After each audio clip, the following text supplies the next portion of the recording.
तो हम लोगों ने गैलीलियन ट्रांसफॉर्मेशंस की बात की, हमने प्रिंसिपल ऑफ रिलेटिविटी की बात की और हमने ये बात की कि जो न्यूटन के नियम होते हैं वो गैलीलियन ट्रांसफॉर्मेशन में अपरिवर्तित रहते हैं जब हम S से S प्राइम फ्रेम में जाते हैं। और इसलिए जितने भी एक्सपेरिमेंट्स, जितने भी इवेंट्स, जितनी भी चीज़ें आप देखते हैं जो न्यूटन्स के नियम के अनुसार चलती हैं वो सभी इनर्शियल फ्रेम्स में एक सी होती हैं। तो हम इन चीज़ों को फिर से एक बार दोहरा दें कि हमने प्रिंसिपल ऑफ रिलेटिविटी की बात की,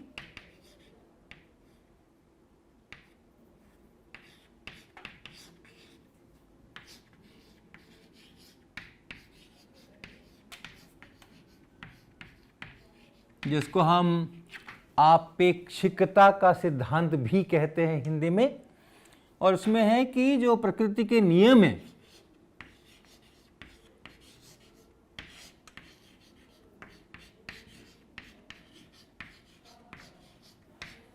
सभी जड़त्वीय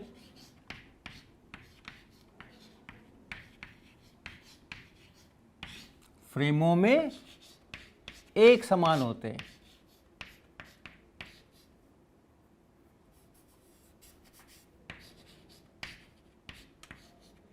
एक ही समान होते हैं।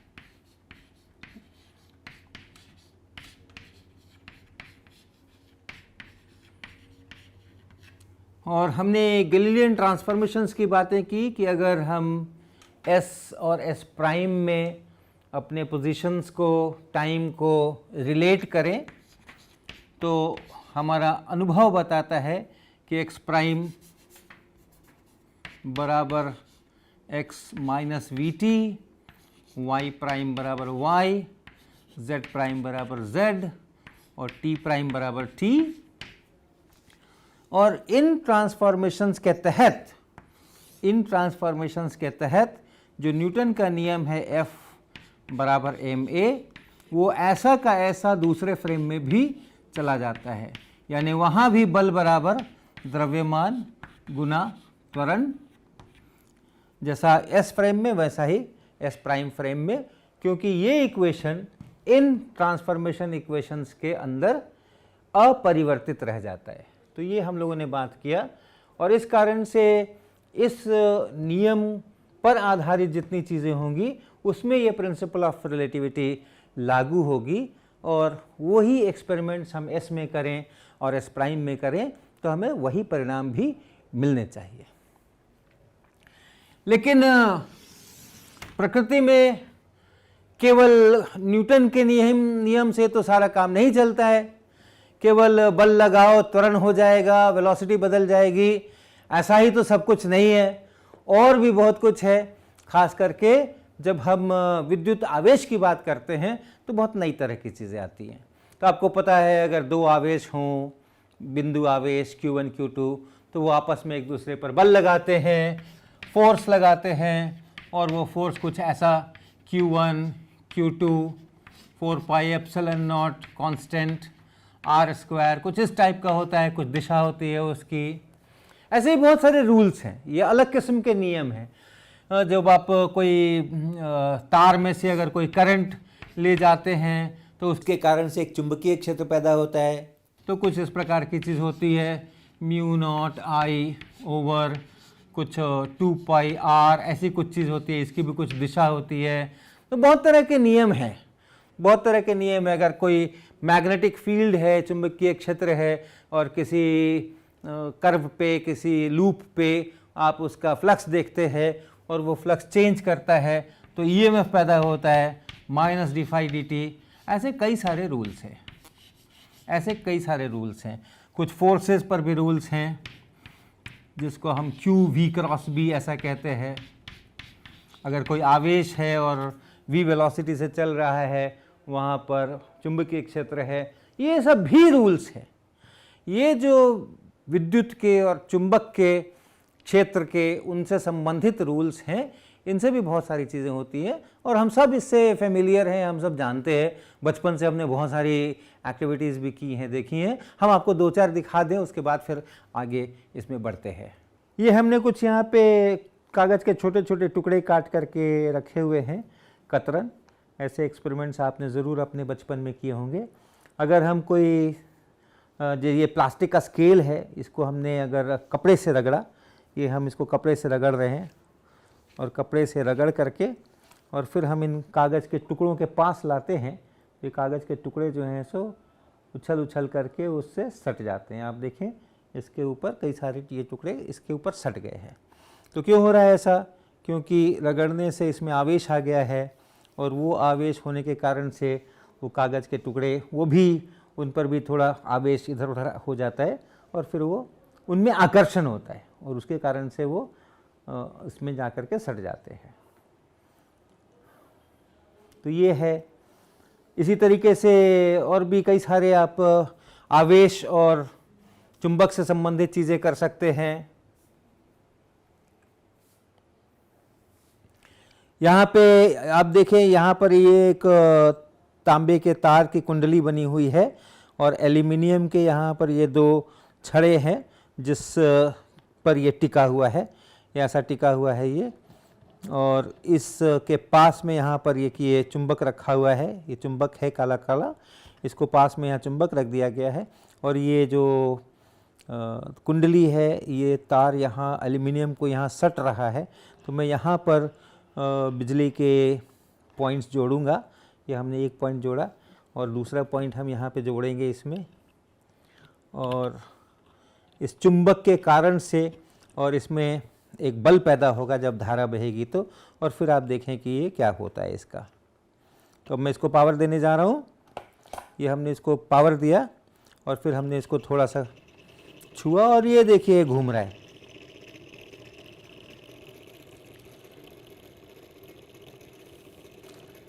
तो विद्युत धारा अगर बहे कुंडली में और चुंबकीय क्षेत्र हो पास में, तो चुंबकीय क्षेत्र के कारण उस पर बल लगता है, बल का घूर्ण होता है और वो उसको गोल गोल घुमाता है। ये मोटर है, ये मोटर का सिद्धांत है, डीसी मोटर की तरह ये काम कर रहा है।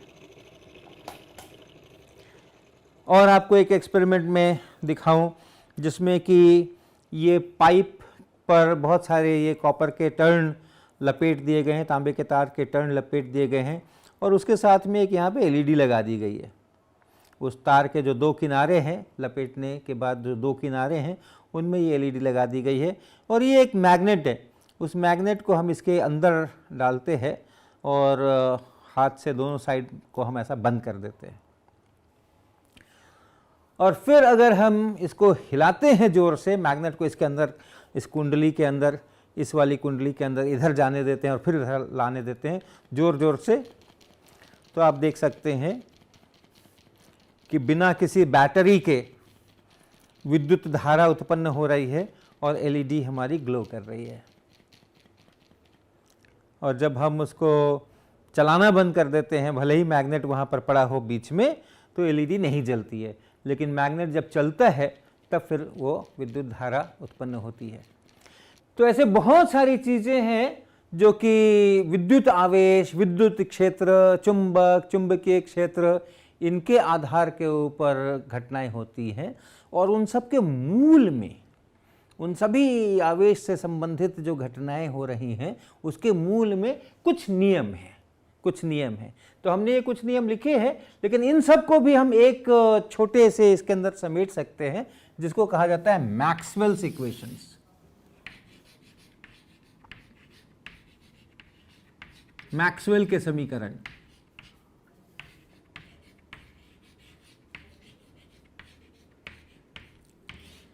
आपका जो कोर्स होगा इलेक्ट्रिसिटी मैग्नेटिज्म का, उसमें ये चीज़ें विस्तार पूर्वक होंगी। अभी हम केवल समीकरण लिख रहे हैं।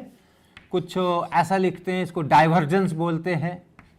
डाइवर्जेंस ऑफ ई बराबर रो बटा एप्सिलॉन नॉट। अभी हम इनकी कुछ व्याख्या नहीं करने जा रहे हैं क्योंकि इसके लिए तो पूरा कोर्स अलग से है ही। फिर इसको कर्ल बोलते हैं। कर्ल ऑफ ई बराबर minus del B del T, फिर डाइवर्जेंस ऑफ बी बराबर 0 और फिर कर्ल ऑफ बी बराबर mu naught times J plus mu naught epsilon naught times D E D T.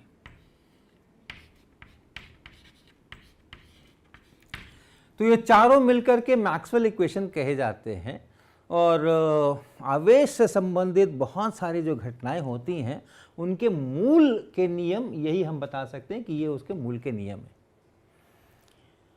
तो अब प्रश्न है कि ये जो नियम है क्या गैलीलियन ट्रांसफॉर्मेशन के तहत ये इनका भी स्वरूप अपरिवर्तित रहता है?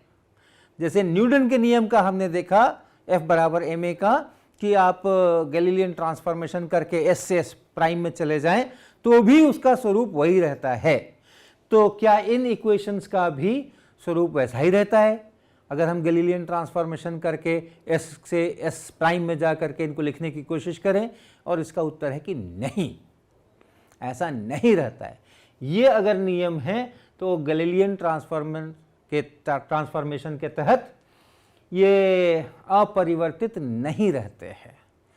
जैसे एक बहुत सुंदर सी बात है कि इन इक्वेशंस से आपस में थोड़ा अलजेब्रा, थोड़ा कैलकुलस ये वो करें तो एक नया इक्वेशन बनता है डेल स्क्वायर ई बराबर 1/c स्क्वायर और del 2b del t del 2e del t square, कुछ इस प्रकार का समीकरण बनता है।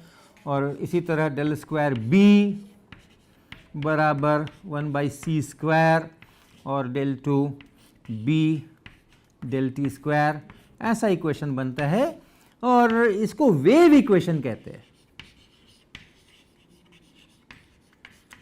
और इसमें ये जो c आया है वो c वास्तव में 1/√μ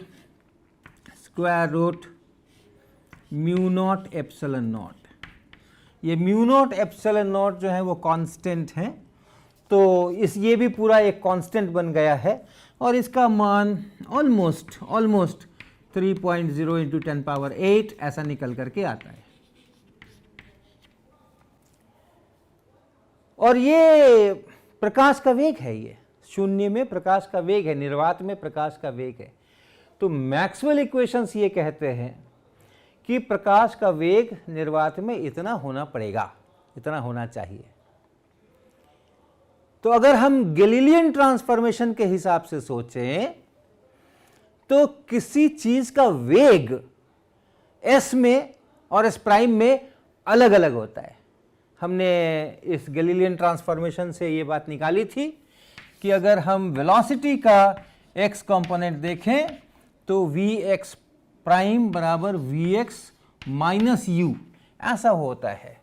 यहाँ से आप सीधा डिफरेंशिएट करके और इस परिणाम को प्राप्त कर सकते हैं। तो अलग अलग फ्रेम में अगर हम चले जाएं, s में s प्राइम में चले जाएं और s प्राइम जो है वो s की अपेक्षा चल रहा हो v वेलोसिटी से चल रहा हो, तो वैसी हालत में उस जो भी जिसका भी आप वेग देख रहे हो s प्राइम में वेग इतना होगा, s में वेग इतना होगा और वो दोनों अलग अलग होंगे।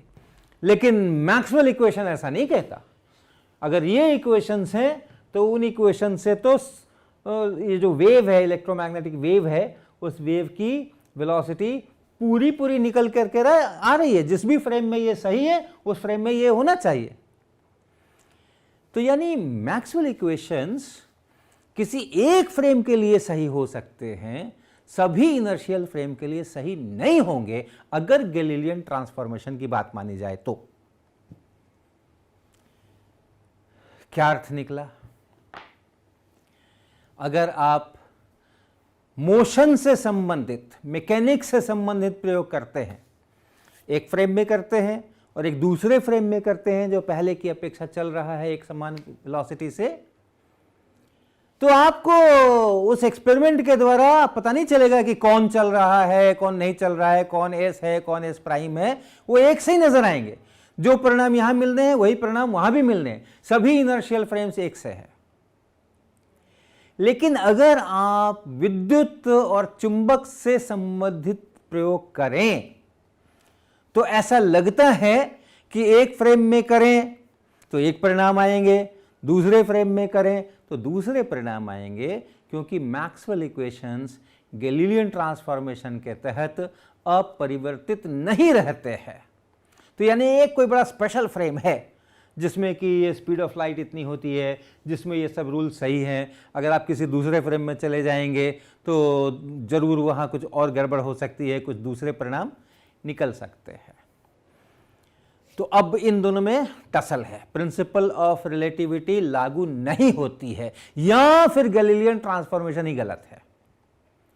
और अगर गैलीलियन ट्रांसफॉर्मेशन गलत है तो फिर न्यूटन लॉ पर भी खतरा मंडराता है, क्योंकि गैलीलियन ट्रांसफॉर्मेशन के अनुसार न्यूटन्स लॉ जो हैं वो अपरिवर्तित रहते हैं और इसलिए प्रिंसिपल ऑफ रिलेटिविटी का पालन करते हैं। तो अगर प्रिंसिपल ऑफ रिलेटिविटी का पालन होना है, अगर सभी इनर्शियल फ्रेम एक समान है, कोई भी एक्सपेरिमेंट आप करो तो जो एस में होगा वही एस प्राइम में होगा, चाहे कोई भी एक्सपेरिमेंट हो, मैकेनिक्स का हो, आवेश का हो या किसी का भी हो। अगर प्रिंसिपल ऑफ रिलेटिविटी सही है तो फिर या तो गैलीलियन ट्रांसफॉर्मेशंस गलत होंगे, और अगर गैलीलियन ट्रांसफॉर्मेशन गलत होंगे तो शायद न्यूटन के नियम भी गलत होंगे, क्योंकि उन्हीं के कारण से उनसे प्रिंसिपल ऑफ रिलेटिविटी बनी थी। तो ये सब बातें निकल करके आती हैं, और अब हमें एक्सपेरिमेंट्स में क्या दिखता है उसको सोचना पड़ेगा। तो 19वीं शताब्दी के आखिरी में ये एक बहुत हॉट टॉपिक था, क्या सभी फ्रेम्स में और प्रकाश का वेग इतना होता है? क्या गैलीलियन ट्रांसफॉर्मेशन गलत है? क्या ये जो इक्वेशन हमने डिराइव किया है ये गलत है? जबकि इस पर किसी को विश्वास नहीं था, तो सब ढूंढ रहे थे कि नहीं, अलग अलग फ्रेम में प्रकाश का वेलोसिटी अलग अलग ही होना चाहिए। और इसके लिए एक बहुत फेमस एक्सपेरिमेंट बहुत सालों तक किया गया, और वो एक्सपेरिमेंट कहलाता है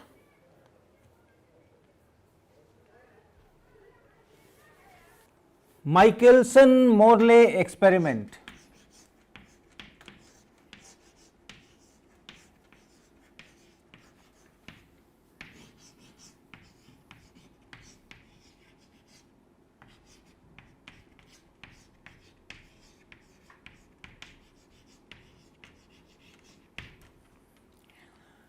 ये बड़ा प्रसिद्ध एक्सपेरिमेंट है। थोड़ी इसकी हिस्ट्री, थोड़ा इसका इतिहास में पहले कह दूं।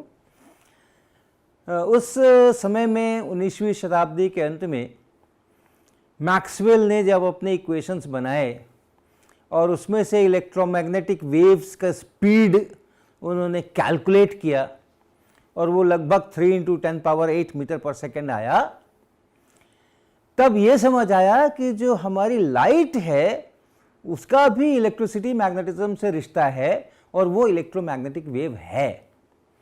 क्योंकि लाइट की स्पीड नापने के लिए बहुत लंबे समय से काम चल रहा था, और उस समय तक ये पता हो गया था कि नाप करके कि इसकी स्पीड 3 × 10⁸ मीटर पर सेकेंड है। तो जब मैक्सवेल्स इक्वेशन से वही स्पीड इलेक्ट्रोमैग्नेटिक वेव की निकल करके आई, तब ये समझ आया कि लाइट जो है वो भी वेव है और इलेक्ट्रोमैग्नेटिक वेव है। लेकिन कोई भी वेव जब चलती है तो पहले की धारणा के अनुसार एक माध्यम का होना जरूरी है, कुछ कणों का होना जरूरी है, उनमें कुछ परिवर्तन होंगे और उस परिवर्तन के आधार पर वेव आगे बढ़ेगी, तरंग आगे बढ़ेगी। तो वो माध्यम कौन सा है? वो जो माध्यम है उसका एक काल्पनिक नाम भी दिया गया, उसको ईथर कहते हैं।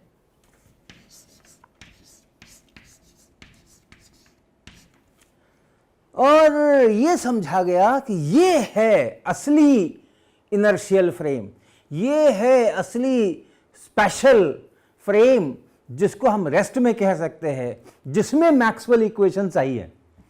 क्योंकि मैक्सवेल इक्वेशन के अनुसार इलेक्ट्रोमैग्नेटिक वेव की स्पीड c है, लेकिन अगर हम गैलीलियन ट्रांसफॉर्मेशन की बात करते हैं तो एक फ्रेम में सी हो सकती है, दूसरे फ्रेम में फिर सी माइनस वी ऐसा कुछ होना पड़ेगा। तो ये मानते हुए कि नहीं एक एब्सोल्यूट फ्रेम है, वही उसी को रेस्ट में कहना चाहिए, उसी में मैक्सवेल इक्वेशन सही होते हैं, उसी में लाइट की स्पीड सी होती है और बाकी सब में सी नहीं होती है, बाकी सब में मैक्सवेल्स इक्वेशंस लागू नहीं होते हैं, वो एब्सोल्यूट फ्रेम कहां है? अब प्रिंसिपल ऑफ रिलेटिविटी गई। एक अगर एब्सोल्यूट फ्रेम है, सभी इनर्शियल फ्रेम एक समान नहीं है, तो प्रिंसिपल ऑफ रिलेटिविटी गई। तो उस समय की धारणा के अनुसार ऐसा ही था, एक एब्सोल्यूट फ्रेम है जिसको ईथर फ्रेम नाम दिया गया, वो जो माध्यम है उसको ईथर नाम दिया गया, और उसकी खोज शुरू हुई कि भाई वो कहाँ है, कैसा है, कितना वेलोसिटी से चल रहा है, हम कैसे उस तक पहुंच सकते हैं। उसी के संदर्भ में ये माइकलसन ने एक्सपेरिमेंट डिजाइन किया, और ये आइडिया था कि जो धरती अपनी चलती है उस ईथर के फ्रेम में चलती है कुछ वेलोसिटी से। तो ये इसने कैसा एक्सपेरिमेंट डिजाइन किया उस वेलोसिटी को नापने के लिए? तो इसका जो उद्देश्य था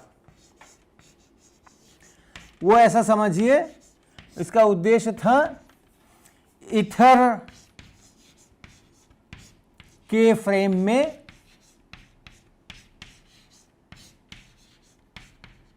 धरती का वेग निकालना।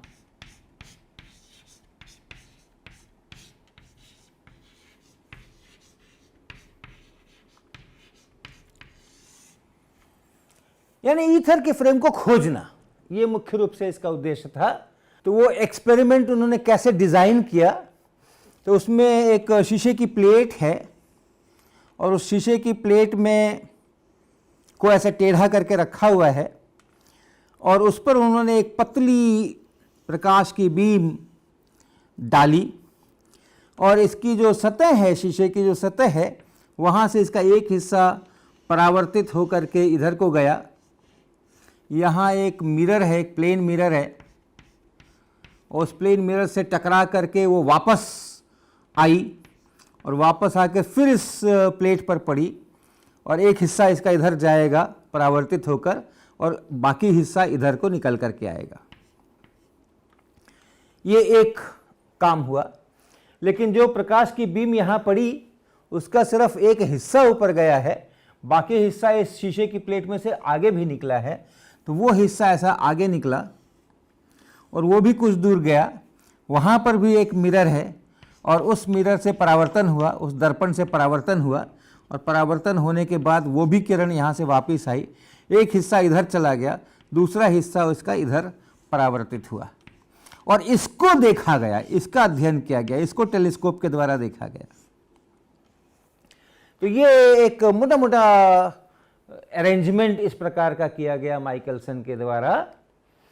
और जो आगे की गणना है उसमें आप ये सोचें कि अगर धरती है और धरती ईथर की अपेक्षा चल रही है और हम धरती के फ्रेम पे हैं, तो अब दो फ्रेम हमारे पास हो गए हैं, एक धरती का फ्रेम है और एक ईथर का फ्रेम है।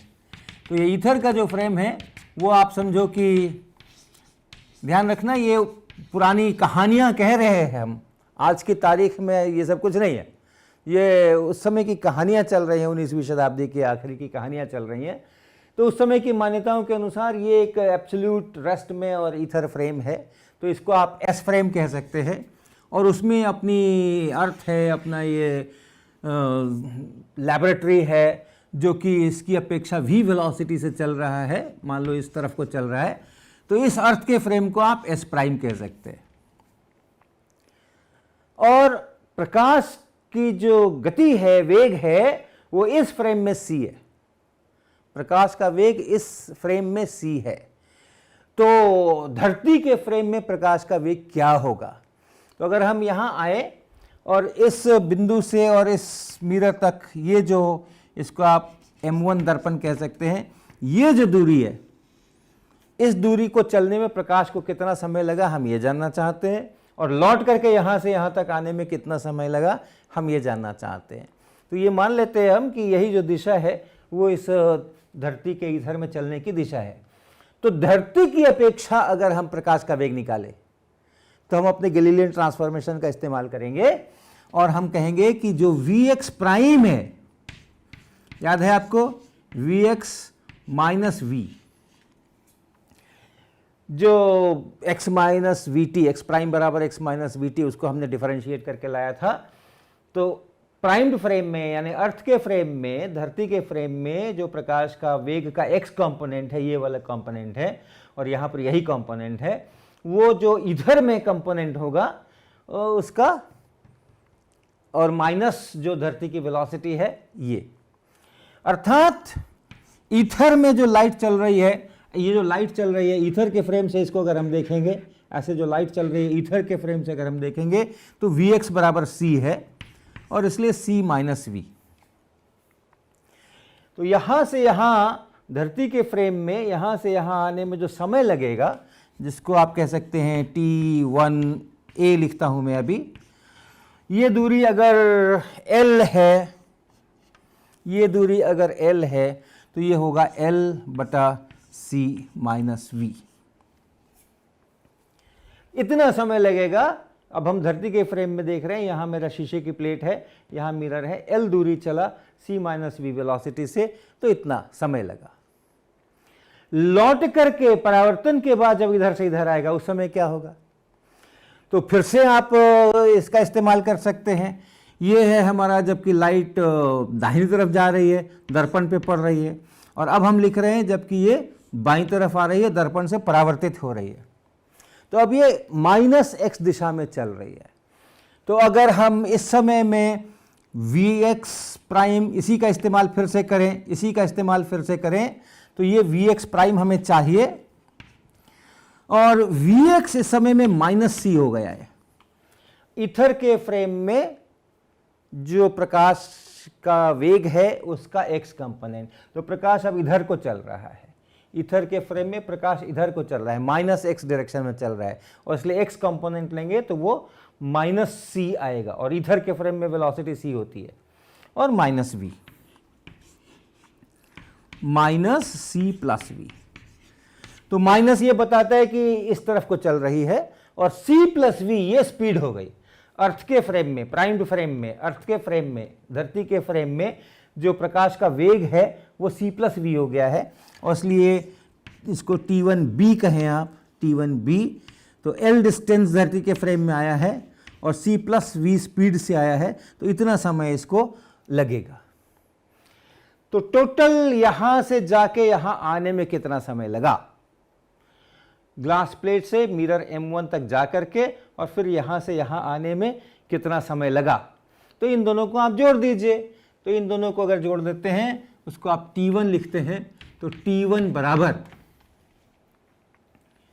t1a प्लस t1b, अर्थात इन दोनों का जोड़, इसका और इसका जोड़, l को अगर आप बाहर ले लें 1/c प्लस वी और प्लस 1/c माइनस वी, इनको आपस में आप जोड़ दें तो ये 2lc यहाँ और c square minus v square यहाँ, इसको आप लिख सकते हैं 2l/c और फिर 1/1 minus v square by c square.